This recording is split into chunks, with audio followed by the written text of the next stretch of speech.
السلام عليكم ورحمة الله، ازيكم جميعا؟ يا رب تكونوا بخير وفي احسن حال. كل سنة وانتم طيبين. ذكرى المولد النبوي الشريف عليه الصلاة والسلام. هنعمل مع بعض حلاوة المولد في البيت.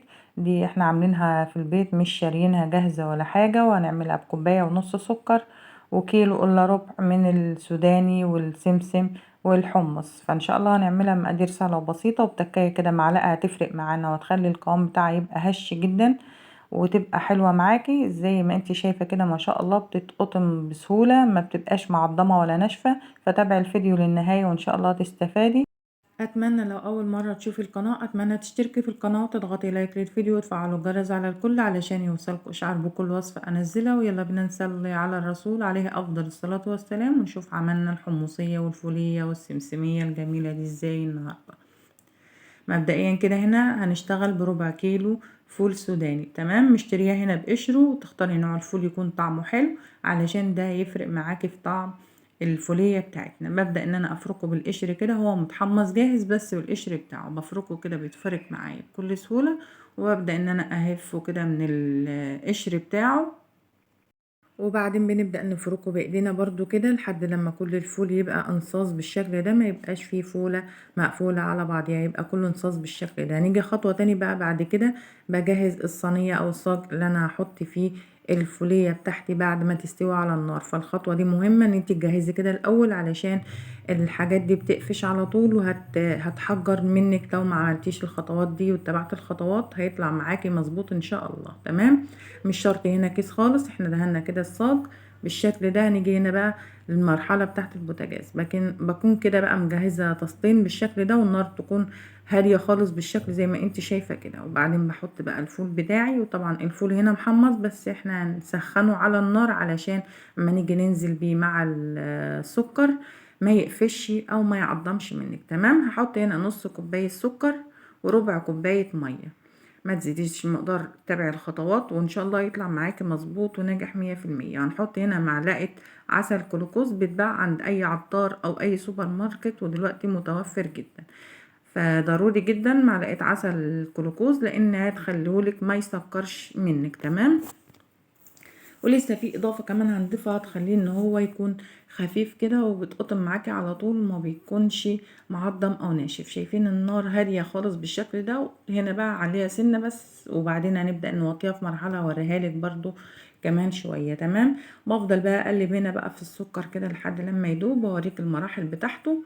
وهنا برضو ايدي شغاله في الفول السوداني لحد لما يسخن معايا، وبعدين هنطفي عليه النار ونبدأ ان احنا نكمله. هنفضل بقى متابعين كده مع السكر بتاعنا، وهنختبر هوريك مراحل ازاي تعرفي ان السكر بتاعك كده عقد والعقد بتاعه مظبوط، وهيطلع لك نتيجة حلوة في السودانية بتاعتنا النهاردة. بفضل اقلب بقى بالشكل ده، يعمل رغاوي كده ما تقلقيش خالص، ومش هيسكر ولا اي حاجة، وان شاء الله نتيجة مضمونة. جربوها وان شاء الله يطلع معاكم مظبوط وناجح من اول مرة، بس اتبعي الخطوات صح. هجيب بقى هنا طبق واحط فيه حبة مية ساقعة او مية عادي من الحنفية، وباخد حبة كده من الشربات اللي احنا عاملينه. لو لقيت ان هو القوام بتاعه لسه طري وبتمط بقى بالشكل ده، لسه هو كمان عايز نستنى كمان عليه 5 دقايق لحد لما اوريكي القوام المظبوط بتاعه. تمام، وطبعا برضو ما ننساش هنا الفول نفضل نقلب فيه طول ما احنا واقفين. انا هنا بقى خلاص طفيت عليه النار علشان هو متحمص اصلا، فلو سبته زيادة عن كده هيتحرق على ما الشربات بتاعنا ما يعقد. بس المهم لما ننزل بيه على الشربات يكون الفول بتاعنا سخن. بختبره بقى تاني مرة كده بالشكل ده. احنا المهم نوصل لحد المرحلة دي ان انتي تعملي قطعة السكر كده هتنزل هتنشف في المية كده، لسه هي عايزة 3 دقايق كمان، يعني ما تسهيش عليه وتفضلي واقفة تقلبي بقى فيه بالشكل ده علشان ما يمررش منك. ببدأ اوطي بقى النار في المرحلة دي علشان ما يحرقليش الشربات بتاعي او السكر بتاعي. بقلب بقى كده بالشكل ده. طبعا انا هنا طفيت النار على الفول، القوام بتاعه بقى بيتقل بالشكل ده. هبدأ ان انا اختبره بقى مرة كمان لحد لما اوصل للنتيجة اللي انا عايزاها، عشان ما ينفعش تنزلي بالفول في المرتين اللي انا وريتهم لك الاول في مراحل السكر. اللي هو يكون لسه طري او لسه بيمط معاكي كده شوية. المهم ان العقد بتاعنا او السكر بتاعنا يكون ناشف ويكون بيتقطم معاكي. لو بيتقطم معاكي كده يبقى الموضوع هيطلع معاكي ناجح ان شاء الله. كده القوام اللي انا عايزاه ان انت تمسكيه كده لحته السكر تتقطم معاكي بالشكل ده كده. خلاص هو اصبح معانا مظبوط. حبه طرف المعلقه اللي احنا حطيناها دي بيكربوناته بتاعه الاكل مش بتاعه التنظيف. لما تروحي عند العطار تقولي له عايزه بتاعه الاكل مش بتاعه التنظيف. تمام. طرف المعلقه ده طرف معلقه صغير ده يفرق معاكي بقى في القوام بتاع الفول، هيخليه معاكي يكون هش جدا. تمام. فنهتم ان احنا برضو نجيبه نتبع الخطوات، والله ان شاء الله يطلع معاك وناجح من اول مرة واحلى فولية واحلى سمسمية. بفضل اقلب بقى كده بسرعة وما برفعش من على النار وما بطفيش النار، عشان لو طفيت النار ولو رفعت الطاسة من على النار وانت بتقلبي هيقفش معاكي ومش هيبقى طالع معاكي مظبوط. وطبعا نجيب هنا بقى الفرادة بتاعتنا وندهنها دهنة زيت، وطبعا وبيكون هو لسه هنا سخن. كل الحركات دي تعمليها بقى بسرعة بسرعة كده وهو سخن علشان يظبط معاكي، لان هو في ثواني بيقفش وبيجمد خالص. تمام. هفردها بقى وتفرديها هنا السمك اللي انت عايزاها رقيق، عايزاها وسط، عايزاها تخينة، ده هنا براحتك. بس كل لما بتكون رقيقة كل لما بتكون سهلة ان هي تتقطم وبيكون طعمها احلى. تمام. هسويه بقى بالشكل ده لحد لما يظبط معايا، وبرضو بقطعه وهو لسه بيكون سخن. ما بستناش لما يهدى. يعني انا بسويه مش متحمله درجه الحراره، بس متحمله عشان خاطر هو ما يبوظش مني، وافرده كده بالفراده او باي حاجه عندك. وهنا لما نيجي نقطعه ندهن السكينه كده بالزيت علشان ما يلزقش فيها. هنقطعه بقى تقطعيه بالشكل زي ما انت عايزه، مكعبات، مربعات، شكل طولي زي ما انت حابه بقى هتقطعي براحتك. بس المهم بنقطعه هنا وهو لسه سخن علشان هيقفش بسرعه، وتيجي بعد كده تقطعيه مش هتعرفي تقطعيه خالص. تمام. هسيبه بقى هنا كم يبرد براحته، وبعدين هنشوف السمسميه بتاعتنا. هنا السمسم بتاعي اللي هو الابيض مش محمص، هنا برضو هستخدم ربع كيلو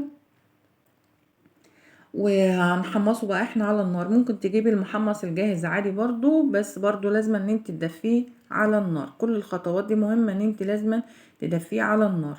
شايفين ما شاء الله لما تختاري النوع السمسم برضو يكون نظيف تفرق معاكي في طعم السمسمية بتاعتنا. نفس الخطوات اللي عملناها في الفولية هنعملها في السمسمية. حطيت برضو الفول الحمص السمسم بتاعي وافضل ايدي بتقلب فيه تقليب مستمر. هنحط برضو هنا نص كوبايه سكر، وسكر عادي بتاع التموين ما فيهوش اي مشاكل. تمام. وهحط هنا ربع كوبايه ميه بالشكل ده، وهنحط هنا معلقه عسل كلوكوز. وهنعمل برضو نفس المراحل اللي احنا عملناها في الفوليه هنعملها هنا برضو في السمسميه لحد لما السكر يعقد معانا ويربط زي ما وريتكم في المرحله الاولانيه. اوريه لكم برضو في المرحله دي، وهنضيف برضو الاضافه بتاعتنا اللي هي طرف المعلقه الصغيره بيكربونات. تمام. بقلب بقى هنا السمسم بتاعي علشان يتحمص ياخد تحميصه حلوه كده. وعادي لو في ناس بتحبه اللي هو يكون ابيض مفيش اي مشكله. هقلب بقى بالشكل ده، وطبعا انا واقفه بقى ايدي في ده وايدي في ده علشان ما حاجاش تبوظ مني. هنا بقى حسيت خلاص ان هو يتحمص، هطفي بقى من عليه النار وهنقله بقى في الجنب بقى يكون مفهوش صهدة تحت البوتاجاز علشان ما يحرقش من ارضية الصينية. هنختبره برضو بنفس النظام، ولازم أن توصلي للمرحلة دي علشان لو ما وصلتيش لمرحلة ان هو يكون عقد وبيتقطم معاكي ما هيظبطش معاكي السودانية او الفولية او الحمصية اللي انتي هتعمليها. لازم العجينة بتاعتك او السكر بتاعك يقطم معاكي بالشكل ده ويكون ناشف. هحط له هنا برضو طرف معلقه بيكربونات وهنقلب وهسيبها لحد ما تعمل معاكي رغوه كده ما تقلقيش، او بتفور بالشكل ده ما تقلقيش خالص. تمام. وبهدي بقى النار وهبدا انزل السمسم بتاعي وبرضو تقليب مستمر. وكل الخطوات دي تكون بسرعه علشان بيقفش معاكي على طول، وما برفعهوش من على النار الا لما بكون مقلباه خالص وكل السمسم اختلط بالشربات اللي احنا عاملينه او بالعقد اللي احنا عاملينه. عشان لو رفعتيه من على النار وحاولتي تقلبي بقى براحتك بره هيقفش معاكي وهيبوظ. هقلبه بقى بالشكل ده، وهنيجي بقى برضو بسرعة على الصينية بتاعتنا احنا مدهنينها ومجهزينها، ونبدأ ان احنا نفرشه او نوزعه بالشكل ده ونقطعه. وزي ما بقولك اهتمي ان انتي تعملي بسرعة بسرعة، علشان لو صبرت عليه بيقفش وبيبوظ منك في النهاية. وتتابعي برضو المقادير، مقادير مظبوطة وناجحة ما شاء الله. هتطلع معاك النتيجة حلوة من أول مرة، مش هيطلع معضم، مش هيطلع مكسر ولا أي حاجة. ونهتم كده الفرشة الفرادة اللي احنا بنفرد بيها تكون مدهونة زيت، علشان شايفين ان هو بيلزق في المعلقة اهي اللي هي مش مدهونة زيت. بجد سهلة جدا، ما خدتش معايا نص ساعة، عملت التلاتة ورا بعض. وطبعا ما بين كل مرة انا بغسل الصينية مطرح الشربات، مش بحط فيها تاني مرة كده على طول، لا بنغسلها علشان ما يخلو، لو حطيتي بقى كسلتي وحطيتي عليها هيعقد منك وهيسكر. تمام. فنهتم ان احنا نغسل الصينية بتاعتنا لو انت عاملة التلات حاجات مع بعض.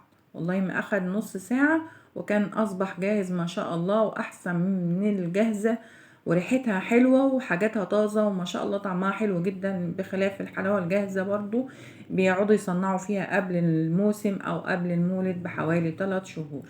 فان شاء الله تعملوها في البيت، سهلة وبسيطة. وكمان الفولية والسمسمية والحمصية بتبقى اغلى انواع حلاوة المولد، فنعملها في البيت وما تكلفتش معانا، غير ان احنا اشترينا ربع كيلو سمسم، ربع كيلو فول، ربع كيلو حمصية، وعملنا احلى حمصية واحلى سمسمية واحلى فولية في البيت، وكوباية ونص سكر، ما اخدتش زيادة عن كده. هنا التقطيع برضو براحتك، انا قطعتها بعد ما قطعتها كنت قطعها مربعات، فحبيت ان انا اقطعها الشكل يكون طولي بالشكل ده. فهنا التقطيع براحتك خالص. شايفين ما شاء الله بتقطع برضو وهي لسه سخنة، بقطعها وهي لسه سخنة، بعد ما بططتها وفردتها كده ببدأ ان انا اقطعها وهي لسه سخنة، علشان هينشف وهيقفش منك خالص ومش هتعرفي بعد كده تقطعيه. هنا الفولية بتاعتنا نشفت، شايفين ما شاء الله. هنبدأ نجهز الحمصية. الحمص هنا انا مشترياه متقشر جاهز، اللي هو المغلف، تقدري تشتري اللي هو السايب من عند العطار او من المقلة اللي هو بقشر، وتبدأ ان انت تفركيه بايديك وتقشريه وتهفيه بالمصفى بالشكل ده، علشان ما يكونش فيه اي قشر. وده برضو انا بهفه علشان اضمن ان هو ما يكونش فيه اي قشر. وهنيجي برضو نفس الخطوات، نص كوباية سكر، ربع كوباية مية، معلقة عسل كلوكوز، طرف المعلقة بيكربوناته. كمان ممكن تحطي فانيليا، وممكن كمان تحطي ريحة موز، هنا براحتك. ممكن تحطي مية ورد في الشربات بتاعك، مفيش اي مشكلة. تمام. انا هنا ما حبيتش، انا حبيت اعملها كده، فلو حابين براحتكم خالص. حطيت انا بقى البيكربونات ونفس الخطوات، ودفيت برضو الحمص لحد لما سخن معانا. كل الحاجات تهتمي برضو لو هي متحمصة جاهزة ان انتي تسخنيها برضو على النار، علشان لما تنزل على الشربات ما تقفش معاكي وما تبقاش معضمة. ونهتم ان احنا نقلبه وهو لسه على البوتاجاز بالشكل ده لحد لما يختلط كله ببعضه، علشان لو حاولتي تقلبيه بره البوتاجاز او رفعتيه من على البوتاجاز هيقفش وهيعضم معاكي. تمام. عملنا مع بعض النهاردة الحمصية ما شاء الله، هنفردها، وقطعت معانا كمية حلوة. يعني كل الكمية اللي احنا عملناها النهاردة ربع كيلو حمص، ربع كيلو سمسم، ربع كيلو فول سوداني، كوباية ونص سكر من البيت، يعني مش مقدار كتير ولا حاجة. فكل التكلفة كانت 100 جنيه. فشوفوا انتوا بقى لو احنا حبينا نشتري الكمية دي من برا نشتريها بتمن وقدره. كمان مش هيحط لك علبة الحلاوة بتاعتك كلها الحاجات اللي انت بتحبيها، اللي هي السمسمية والحمصية والفولية، دي من اكتر الحاجات اللي احنا بنحبها. فبالتالي لو حبيتي تشتري من بره بيبقى حاطط لك قطعة او قطعتين من الشكل ده. شوفوا احنا بقى ب100 جنيه عملنا كل الحاجات الجميلة دي، واقل من 100 جنيه كمان، يعني حوالي 90 جنيه بالظبط. تمام. والله وعملت معانا ما شاء الله كل الجمال ده، وما بتقطم معانا اهو بكل سهولة، مش معضم، مش مفرول، مش بتقطم كده وتلاقي فيها السكر بيمط ولا اي حاجة.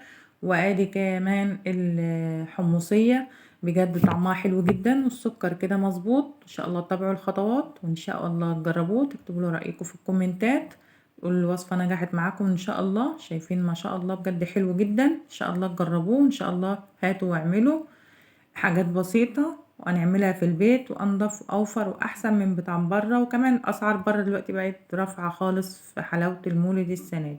ان شاء الله نجيب ونعمل وانضف، وحاجات احنا فرزنا وعاملينها على ايدينا. شايفين الحمصية ما شاء الله بتقطم بكل سهولة، بجد بتقرش كده وطعمها حلو جدا.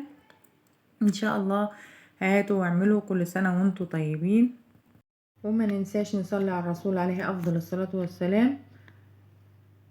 شايفين ما شاء الله بجد كل الفولية والحمصية كله بيتقطم معانا بنفس الشكل، وكل لما تخلي السمك بتاعها يكون رقيق بالشكل ده تتقطم معاكي وتبقى مش معضمة ويبقى طعمها حلو. فان شاء الله تجيبوا وتعملوا. ودي كده الكمية اللي طلعت معانا النهاردة حوالي 2 كيلو الا ربع او كيلو ونص، انا ما وزنتهمش، بس احنا كنا شاريين العلبة دي فده اكتر من كيلو ونص، فما شاء الله كمية حلوة موفرة جدا. عملنا حوالي كيلو ونص وزيادة من 90 جنيه، عملنا كل الكمية دي. فان شاء الله تجيبوا وتعملوا وارجعوا قولوا رأيكم في الكومنتات. كل سنة وانتم طيبين، اشوفكم في فيديو جديد، والسلام عليكم ورحمة الله وبركاته.